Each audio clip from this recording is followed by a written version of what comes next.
What's going on, guys, and welcome back. Happy September and Loki season. It's bound to be super chaotic. We're going to have huge changes to archetypes, and these new cards are going to definitely change the dynamic of Marvel Snap.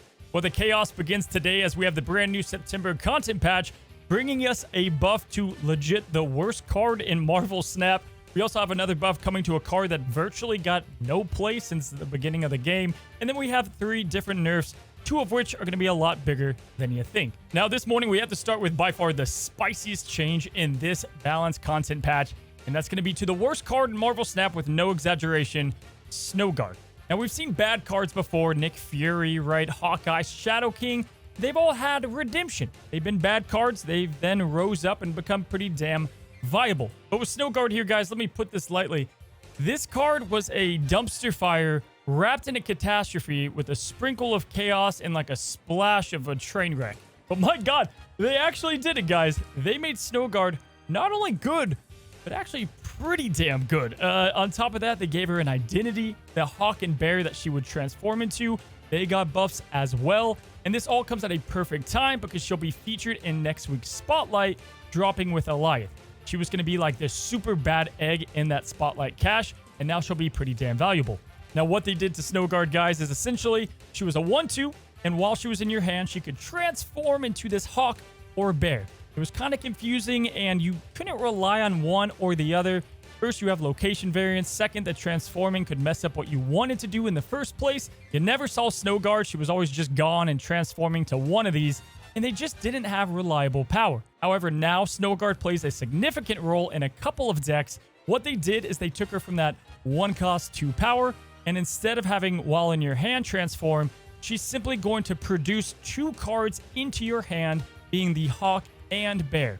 Now, both of these got a buff as well, changing their respective cost and power to 2 cost and 3 power, keeping their abilities, but also making it a bit more clear as to what they do. And now you have the option to play either of them when you best deem fit. So let me break down why this is so damn big. First of all, guys, we've never had a card so cheap able to produce not 1, but 2 different cards into your hand. Now, this is fantastic, obviously, for the cards on the rise. If you listen to the Snapchat, we've got cards like Loki, who clearly wants the synergy and is probably why they waited to boost her until this season, because now you have more cards to replace. It's going to feel really good with a new season pass card.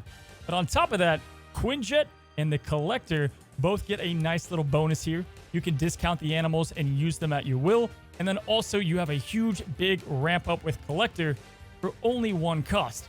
Now, Devil Dinosaur desperately wanted some type of way to get even more powerful, falling off a little bit in the wayside outside of like Thanos decks. We now have a way on turn 6 to get more power to your Devil Dinosaur for super cheap, and combine that with something like Agent Coulson, and then you're cooking with gas, right? Now, on top of that, both the Bear and Hawk are going to be useful. You can hang on to them at any point of the game, and if you need to go ahead and use them on a location like Central Park, you don't have to wait for that awkward transformation, and this is going to give you a lot more control than you might think. Truly, guys, like Devil Dinosaur, Collector decks, Zoo decks, but there's also just going to be a ton of plug-and-play viability for Snowguard, Cerebro 3. I'm excited to see the possibilities of what was the worst card in the game now get a lot more play rate, and is actually going to be a ton of fun. I think Snowguard brings a big skill level in the way that you play the Hawk and the Bear. Now, moving right along for the next buff, guys, we have another long-forgotten card that probably you have not played since the first week of Snap in like a strong guy Zoo deck. And the only way I remember he's in the game, to be honest, is like when he is in the variant shop from time to time, and that is Blade. Now, Blade was a 1/3 with the simple ability of, on reveal, you would discard a random card from your hand.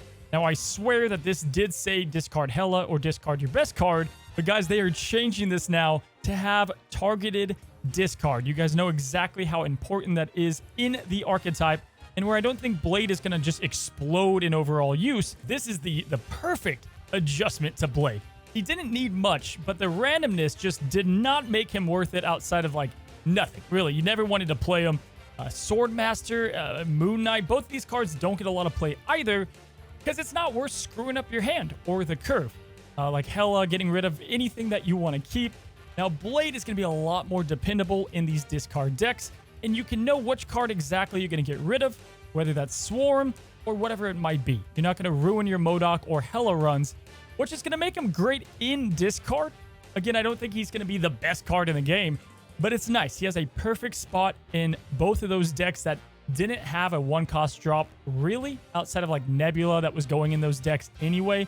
X23 really didn't work out. So I'm excited. I think this is a good addition to Blade, and there'll be some new decks you can cook up with his new targeted ability. And as you guys know, right, like discard has so much synergy, and I'm going to have a proper big new kind of return of a deck guide coming for it. But Swarm, like imagine having Swarm in that right side, discarding him, then playing Calling Wing after that. I mean, you're going to have some kind of like perfect scenarios at times. Ghost Rider gets another cog in the machine of this card. You just had Silver Samurai. This should make him a lot more reliable as like a plug and play with Lady Sif. And then like pull one cards like APOC.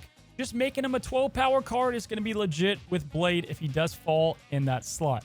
So altogether, I'm excited to build up some new crazy discard builds, and it's an A+ change overall. So those are the big changes for the balance patch, right?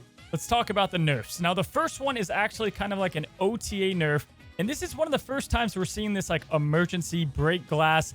It needs to change, and I was shocked it wasn't in the last OTA with Dr. Doom, and that's Absorbing Man. Now, Absorbing Man is actually going to get a significant nerf, not huge, but big enough to be impactful, and he's losing 1 power, going from that 4/5 over to a 4/4. Now, here's the thing, guys. He's going to be worse, but also he's still going to be a pretty damn good card. Now, obviously, the goal of this was to directly affect the crazy power spike in Brood and Absorbing Man. You could even do just the Mr. Sinister in Absorbing Man. Absorbing Man has so many ways to abuse that 5 power, and now just dialing that back a little bit will make it a bit more manageable. You know, I'm a little sad to see this. I like Absorbing Man, and I actually wanted to see him be around in the meta a bit longer. However, the boosted Patriot deck with Brood, Sinister, is just like too damn good. He's a very tough card to balance, and I don't know how they're going to do it with all the on reveals that are going to come to the game and that are currently in the game. And so maybe 4/4, he can do the exact same role. Time will tell. We're going to have to see, right? But the Brood combo was super spicy, but that 1-point drop-off could hurt him a lot. Now, for the next nerf here, it's directly to Thanos. And I actually think this is a bigger nerf than you might think. If you had a fun day with Loki and Thanos and all that card draw, maybe that's targeting that as well. But all I know is Soulstone is going from a 1/1 with an on reveal, draw a card. Ongoing, enemy cards here have -1 power. Everything's the same, except they got rid of drawing a card. And this is a massive nerf to Thanos in the way that he plays out. Thanos is all about thinning that deck, and this is directly attacking that strategy. Now, Thanos is obviously like a really good card, as he should be in Snap, and he's been around for a long time.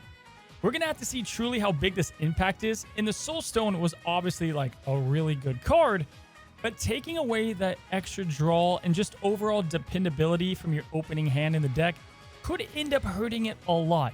You know, like right now, you can just plug in a lot of great cards with Thanos and make them work in a wide variety of archetypes.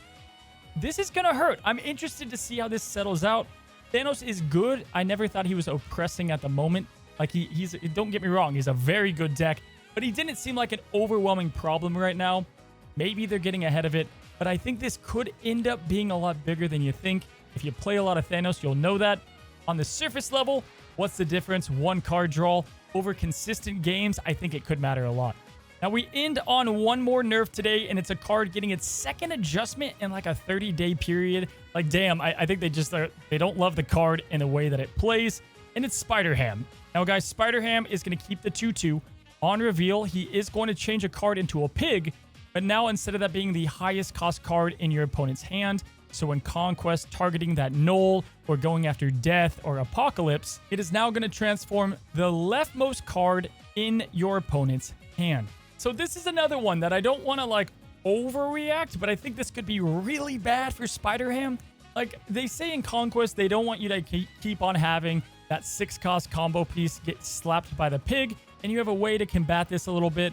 Or if the opponent has an Infinite and you have Spider-Ham, like you're not screwed all the time. But the way I see it, I kind of like that purpose for his tech option. Like that felt like what he did for the game and for his ability in the deck. The leftmost card is going to probably be the card they hold on to the most. Like they gave the example, if you keep on discarding APOC, he'll go to the right side and avoid this. But I don't know. You're going to not be able to play him as much on curve now. This could end up hurting him a ton. I want to hear from you guys down below, but it feels like this could be pretty bad for Mr. Bacon over here. But again, time will tell. All I know from all this is it's bound to be a chaotic September. We're going to have big meta shifts. We're going to have a lot of creative decks coming into the game. You have cards like Ravona and Triple M changing up all these different tech options and how decks curve out. You now have Snowguard. Discard could have some creative stuff going on. And then, of course, Loki, which I got this video out, and I'll have Loki's insane deck that I think is just chaos coming out for the next video. I'm going to get right on that. Just a chaotic season here to start. I want to thank you guys for hanging out here. If you enjoy it, if you don't want to miss the Loki video, go ahead and subscribe down below. And as always, guys, good luck out there in the new season. Until the next one, happy snapping.